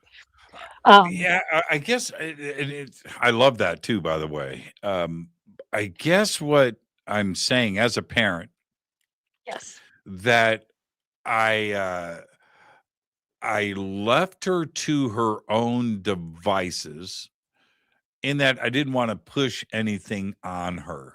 It's not Yes. like I had copies of, UFO books on the table and a video library out in the open. No, I kept that, I kept everything Well, let's throw in separate. these books.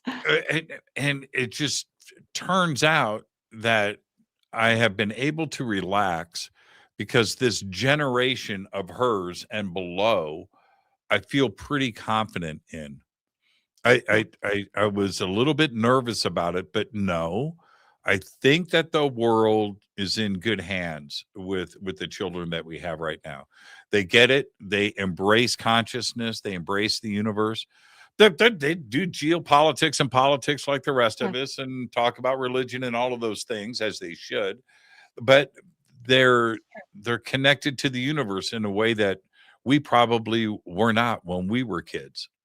They're so bright. Like, my kids Yes. will give me advice sometimes, and I'm like, "That's really good." And it's like you said, it's much more expanded than I ever thought of at that age. Or they're giving me advice. Again, I'm just like, I was like, Right. "Thank you." Right? I'm just like, "That's incredible." Yeah, they're amazing. When I want to let's change gears slightly.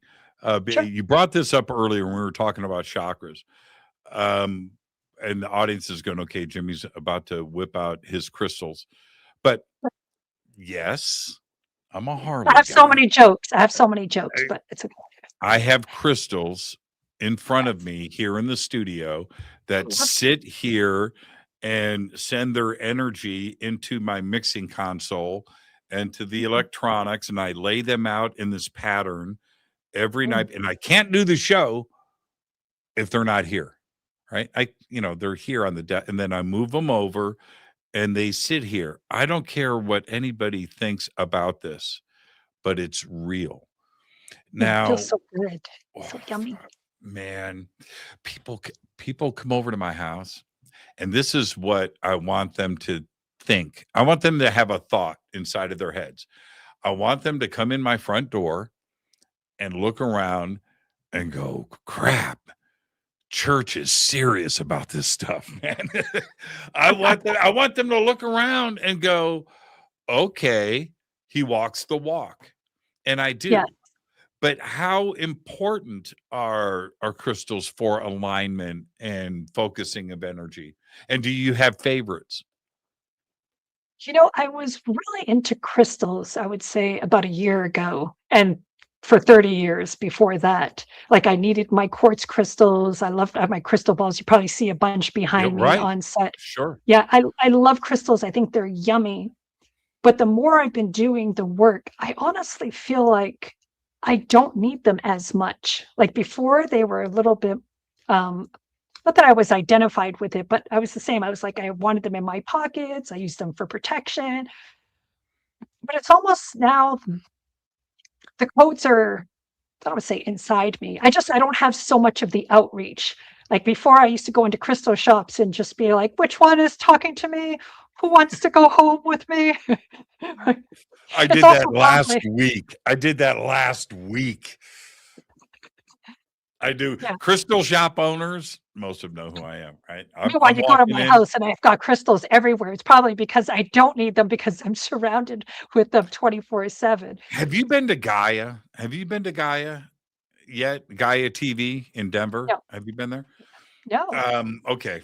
No reason to dwell on that. But when you walk in the lobby at Gaia, and I've been working, with Gaia for a long time, and I love the folks over there. But anyway, you walk. I want you to picture this in your mind.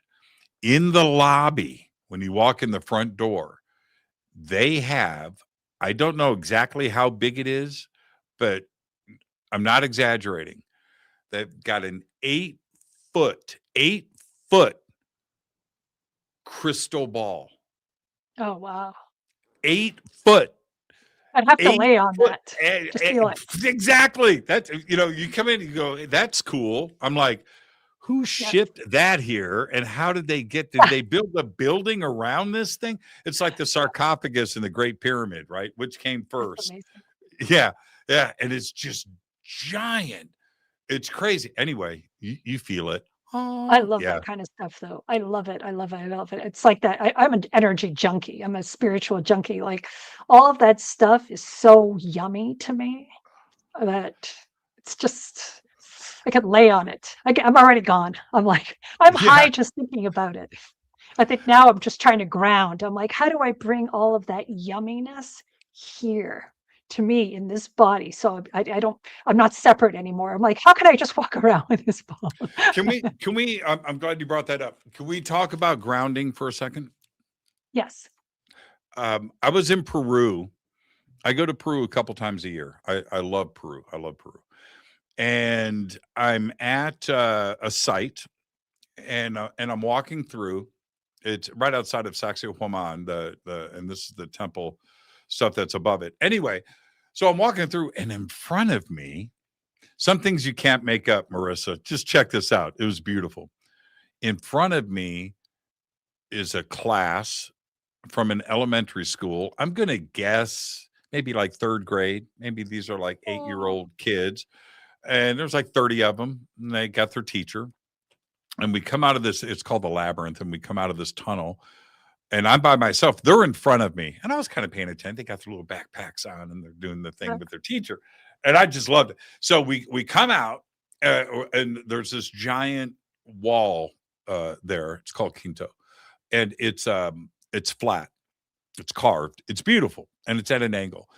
And I'm watching the kids and the teacher. This is what happens. I'll make it really quick.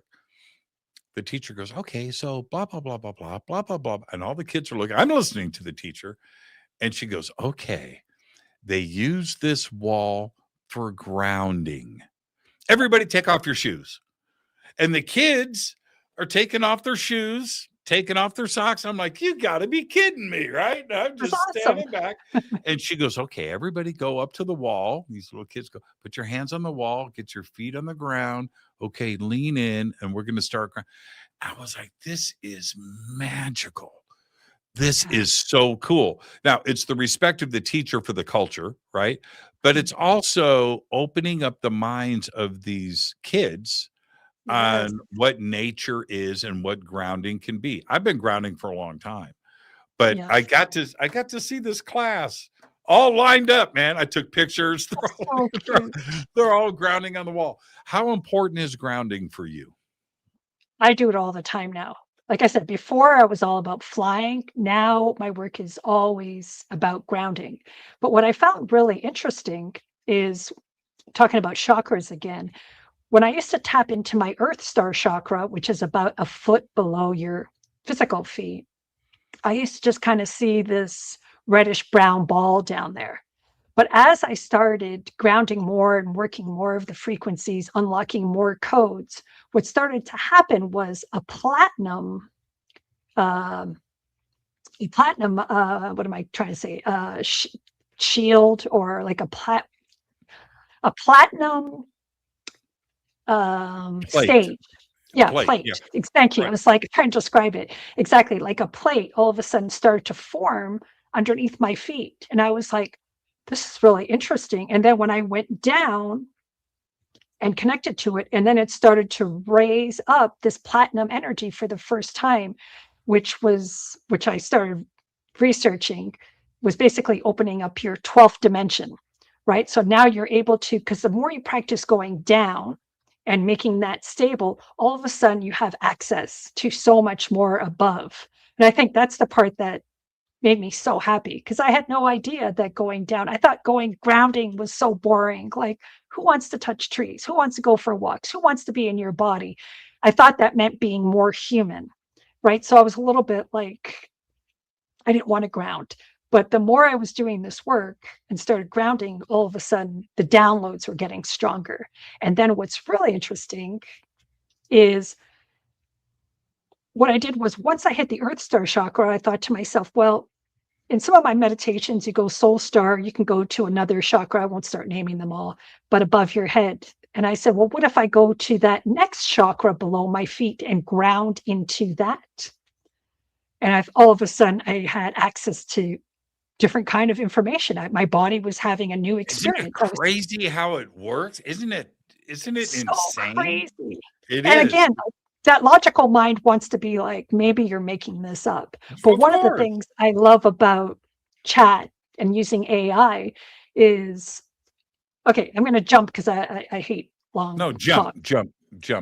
So I went to the next chakra below the feet, and all of a sudden it felt like I opened a door into a whole other dimension. It's like I opened up a door in a club, and all of a sudden there were these beings down there, and they look like ant beings. And I was a little bit like, am I making this up? Like, I feel like I just bumped into a room. They see me, I see them.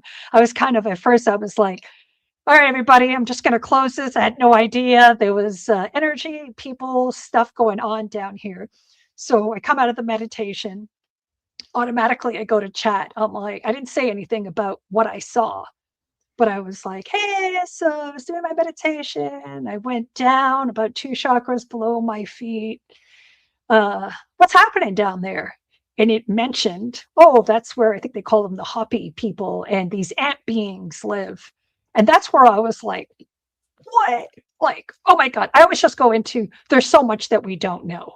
There's so much that is available to us. And we spend so much time in these loopity-doop thoughts. I'm like, there's a whole world down there. And as I started connecting and grounding more into that energy, I started seeing how these beings were helping create the structure, the crystalline grids on our planet. And then it started going into this whole other storyline. But again, it just fills my heart, because it's doing this work that just opens up our minds. It opens up your experience. And if I heard somebody saying this, which I have before, where they talk about these types of experiences, I'm like, all right, that person's gone too far. That's a That's little bullshit. loopy. It's bullshit. It's bullshit. It's bullshit. I Okay, know. whoa, Yeah, I know. I liked know. her, but she got crazy there for a second. But it's only until you experience it and you have that energy, you get that download, that's when all of a sudden things change for you. And that's what this work is all about. Don't believe what I say. Don't believe what you say. Have your own experience. Get curious, not for anything else, like not to be better, be bigger. Like, who cares about all that? You're fine the way you are. Just get curious. Get curious about the energy between your hands. Get curious about what it feels like to ground. What does it feel like to be in your body? What does it feel like to be out of your body? Just get curious and have fun. That's the biggest thing. I think so much of the time we're so caught up in social media, we're so caught up in the news, we're so caught up in what everybody else is doing, that's just fragmenting you. It's making pieces of you go all over the place. But when you ground, when you come back to you, all of a sudden it's like all of that goes away. And then from there, start to create the life that you want. Start to have these experiences. Forget about being broken. Forget about fixing. You are eternal. You are always going to be expanding. The only way you expand is through contrast, right? You don't learn. If everything was always good for me, then I might as well be spirit, right? I just feel that love all the time.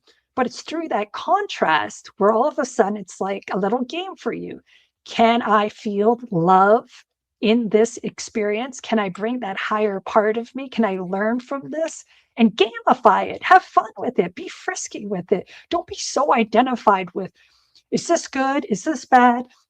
Should I take this direction? Should I take that direction? It doesn't matter. It's always you in your bubble having your own experience. Make it whatever. Have you ever gone to like a crappy, I'll say bar? Nobody's there, but you go with a good person and you make a choice to have a good time, and you'll have the best time because you'll turn the music up. The two of you will dance. You'll make it something.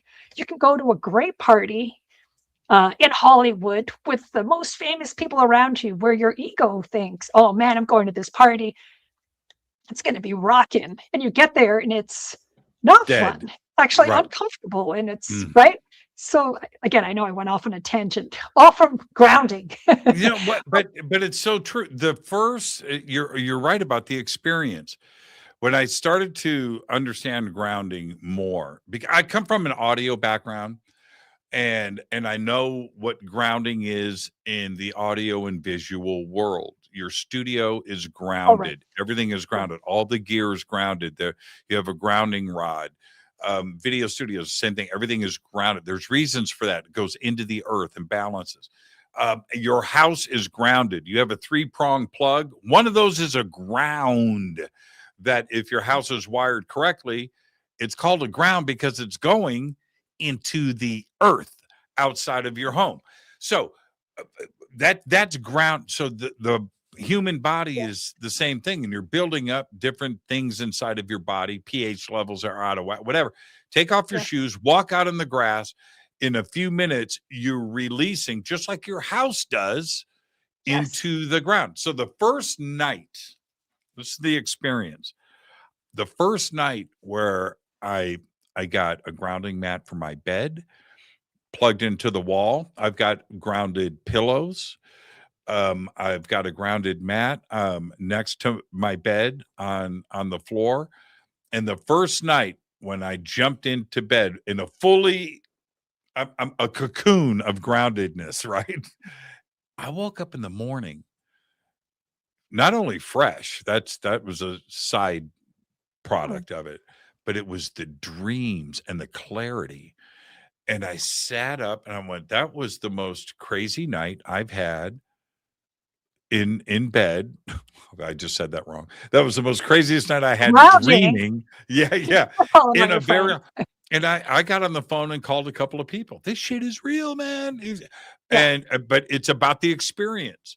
Now you can hear you and I talking about this all the time until you go and try it and try to adjust yourself. Grounding is as important as anything else that you would do day to day, in my opinion.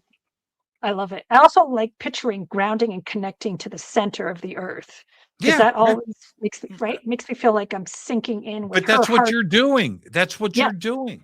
That's exactly. I wanted to talk about your husband. Is he okay with us talking about him? Oh yeah. Sure. Okay. All right. What's his first name? PJ. P, like the letter P. Oh, and the he letter wrote J. me Philip today. John. Yeah. Okay. So that was PJ. Okay. Hey, PJ, how you doing? Does Hey, I'm PJ fine, Jimmy. I'm fine. does PJ get it? Yes, but he's very science-based. So what's really great is we'll go on walks in the morning, and I'll talk about my epiphanies and the energy flowing, and then he translates it into science. Now, what's really cool is I don't think he was as big of a believer when I first started doing it, but then he started to see the people around me shift and change. And that's what made him go, "Oh, this shit is real." Because Right. you see, you have to experience it. Um, Does he work on him? Does he work on himself? I like you snuck in the word science, and so if we have time, we're gonna come back to that. You know what? Again, he's like a Stephen Covey guy. I mean, that's a long time ago. I said like the 7 Daily Habits or that book from like That's who 100 it years was. ago. Yeah. He's a really smart intellectual person. So he's really great at philosophy. And I think that's how he works on himself. Now, again, what's really great about him is I can give him my download and he'll interpret it in human words, which I love. He's like, so is this what you're trying to say? So what's really great is his interpretation of it is always at such a different level than mine. So, you know what I mean? Like, I do. I it's the do. same Well, message. so now we're staying right here. And PJ, I hope I'm not offending you because okay, No, he just let me doesn't say get this. offended. He's Dutch. He doesn't get offended. No, you haven't heard my question yet. Yeah. So is this for you, is consciousness local or non-local? Is it created by our body or does it exist first outside of our body? You want me to answer for him? No, because no, I'm going to answer for him. If he comes from Oh, a foundation of science, he probably, PJ, don't get mad. He probably is, like a lot of scientists believe that it's chemistry and oh, yeah. biology that He's big creates with that. consciousness, right? He's Um, big with that, see, that's yeah, and which I you love. are you the opposite? Are you consciousness exists first outside of the body? Yes, I feel like we're an antenna receiving the information, and the thing that's inside of the body is the avatar, the brain, the programming, the robot, and we're coming into the body to have our experience. We are not the body. Now, sure, chemicals make us feel certain ways and react different ways. So I think there's some of that in there, but also he's Dutch. We've been to Amsterdam before, so he's also had some sacred medicine, so to speak. So I think when you have that and it gives you a different experience, it starts to open you up.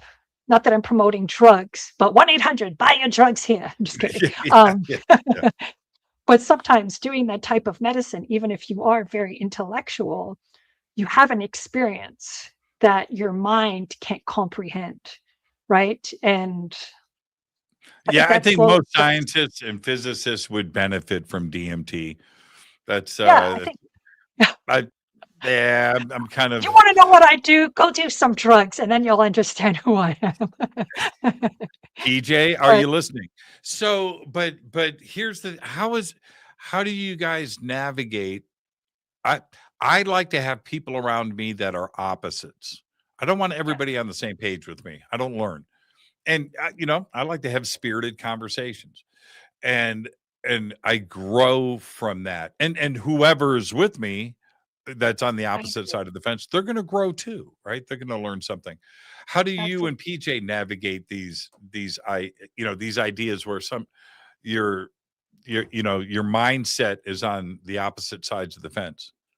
Well, what I love about him is he always has me translate it in a more grounded way so that he can understand it. So it's like he's just like, don't get caught up in the words everybody uses, like even dimensions or he's like, how do you make that real for somebody like me? How do you make me a believer? How do you make this more accessible for him to understand? And that's why writing unlocking your hidden energy codes, I kind of bounced that off of him all the time, right? Like, does this make sense to you? So rephrasing things to like old programs that you hold in your body, in your field, like that makes sense to you as opposed to being so etheric and mystical about it. How can I combine what he does and what I do in a program to help, I don't want to say everyday people, but to help a person that doesn't understand the fluff so much. So he really helps me to come down and explain it in simple terms. And then he'll add the science to it as well, where I have to kind of um, I go back and forth with, right? Like you said, the chemicals in the head and Right, what right. those things mean. Do you meditate Yes, I meditate E- every morning every morning? What's with the my coffee. process? Yeah. Well, I wake up every morning. I have same thing. I try to stay in bed for a couple extra seconds where I'm just grateful because my old way of being, I was always crabby when I woke up. I think because I hated going to school and living in Canada. It was very cold in the morning, so I think all that those years I was like cranky when I woke up. So my newest system is I wake up, or ritual is I'm just grateful for my pillow, the blankets, the fact that I get to choose when I wake up. Then I go downstairs, I make myself a cup of coffee. I sit down with my coffee and I just close my eyes and I just surrender into my body. And Mm, if my mind gets a little busy, that's when I start playing with the geometric field around my body. That's where I start to build the structure from my chakras and start to see the light moving, because that helps that little ADD part of me that gets bored, keeps it active. So I start to feel the energy in my back expanding. I'll start to feel it in front of me. I start to see the lights, the structures bringing everything down. And then sometimes I'll have a teenager come in and they're like, "Hey, you're going to drive me to school?" And I put up the middle finger because I'm like, "Can't you see that I'm meditating? I'm busy. I'm busy trying to enlighten myself over here. Give me a second." I Um, meditate. I don't meditate, I should say. I don't meditate. I don't have the patience for it. Now, I have meditated. Don't all my friends meditate, right? And that's what we do. I've done but I don't have the patience for it. But I do meditate every day, and I do it on my motorcycle. Yeah, I that's do. perfect. Yeah, I get in my head. What I have learned, what I've been exposed to over the years, there have been a few, more than a few, of ceremonies where I've gone through and done the breath exercise and gone through and done a Oh, yeah, those are meditation, great. and and and I've been transported. And what I mean by that is, just stop it right there. But I've gotten to the place in meditation that you're supposed to get to. I've gotten there, and Nice. sometimes very, very, very deeply during the meditation, quite by accident, because I'm not practiced at it, But anyway, I know what can be through Yeah. meditation. And on my now it's dangerous I'm not saying I go into a closing my eyes and I'm riding like this on my bike. No, I'm not suggesting that. But what I am saying is you can get your head uncluttered to the extreme where it's just you and your honest self Yeah. for extended periods. And it's wonderful. It's a That's true. therapy that I would recommend to anybody if you can do it. It's not the same in a car. You can kind of do it, or playing guitar, or yeah, okay, okay. No, but I've got this. You said ritual. I've got this thing that I do on the motorcycle that I'm excited about. I'm not excited about meditating. I don't want a meditation room Well, with that's why incense. I always say I'm gonna go relax, or I'm gonna go now it's about embodiment. I have to trick my mind too. You tell me to Right. do anything, I rebel against myself. That's why, like you said, you gotta make it fun for yourself. You can do it anytime.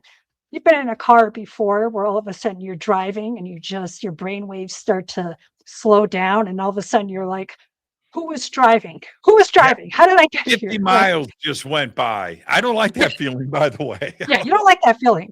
And No. again, that part of me is just like, well, where did I go? What happened right there? Like, I know that I was still doing stuff, but that makes you aware too when you're not in your body, or when you start to zone out.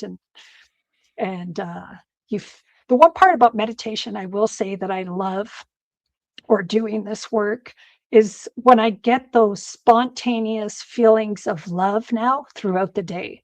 I never used to get that before. I could get anger throughout the day. I could get, anxiousness. But all of a sudden, I'm sitting there again. It's like a little kid. I'm like, am I feeling love right now? Like, it's almost like it's kind of funny for me. I'm just like, this is a good sign because I'm just letting it flow around me. I didn't necessarily push it, force it. but it's a nice little surprise. I'm like, get the momentum going, keep this frequency flowing. It's like a muscle, right? As we wrap up here, I'm going to share this with you. Yes. And I'm a hard ass. Don't even I listen to heavy metal music. Do not think I'm some soft dude. I'm not. No, not with those leather pants on. But assless chaps or what I wear. Yeah, that's what I was thinking. Yeah. Then the crystals, I don't know. What's happening? Yeah. It's just, anyway, I'm a hard ass. And I've never said this publicly. I'm going to say it now. I have this spot that I ride to. At least I used to do it every day, but at least once a week. But I go out and I hang out at this very old tree, and I hang out underneath it. And there's some rocks underneath. I sit on the rocks and I'm by myself. But I go up. I don't give a shit what people think about me. This is what I do. I go up and I hug this tree. I do it alone. Nobody's gonna watch me do this, right? But that guy with his chaps, he's all over that tree over there. Right. Yes. Nobody's going to see me do this. But this is what started to happen about a year ago. When I go up, it's every time, without exception, every time. When I go up and hug the tree, these 3 ravens come in and land. Yeah, every single time. And I talked to him. I've never said this publicly. And I saw it happen. I remember the first time grounding and connecting with nature, and it's a very real thing. And if you don't do it, then you'll never experience it. But what had happened was I was underneath the tree and I looked up and these 3 ravens were up there, and I wasn't really paying attention to them. But they were already there, and I went up and I'm talking to the tree. Hey, old man. He's an old man to me, right? Put my hand, you doing good today, right? I'm, holding the tree. I'm talking to the tree, and I'm kind of looking up at the ravens, and they're watching me, right? Okay, so a few days later, I did the same thing. The ravens weren't there, but I went up and they came in. And now it's every single time. I don't know if they know that I'm cool or they recognize me. They see the black leather. They're like, Dad? Maybe they're King Raven? Maybe there were Hell's Angels in a past life. I don't they're know. Like, they're his. He has visited us. But still, I love that. And I'll wait for them. If they don't come in, I'll keep holding on the tree. Oh my God. But I love that. And that's all part of my little meditation ritual. And again, I'm too old to, I don't care what people think. It's, this is my world. Watching your show. Everybody thinks like us on this show. If they're not, they're in the wrong place. Right? It's just like, I know, right? Other channels. Get out of here. Oh, but I love that you shared that. I can't wait to see you next month. Where can everybody keep up with all of your work?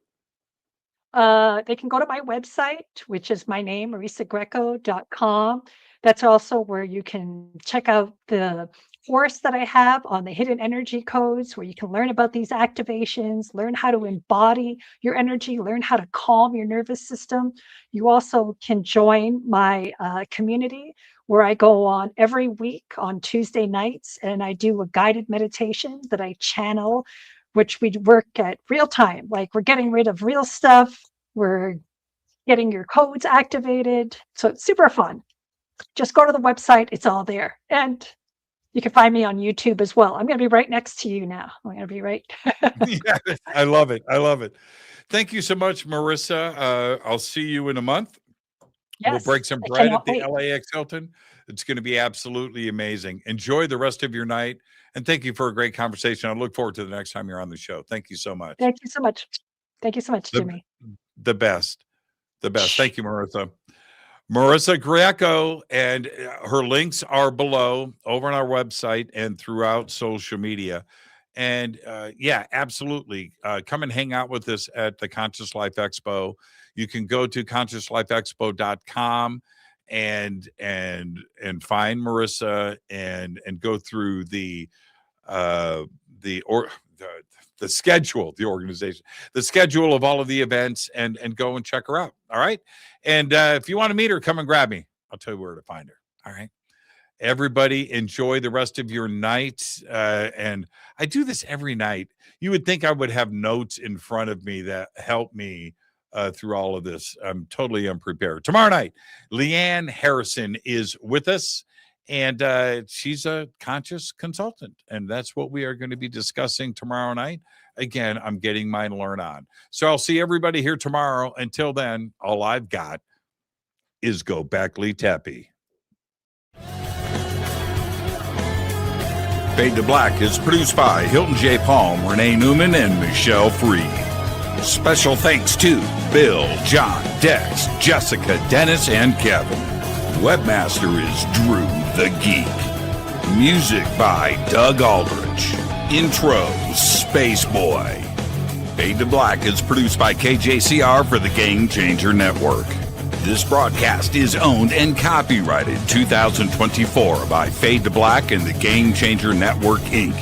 It cannot be rebroadcast, downloaded, copied, or used anywhere in the known universe without written permission from Fade to Black or the Game Changer Network. I'm your host, Jimmy Church. Go Backley Tappy.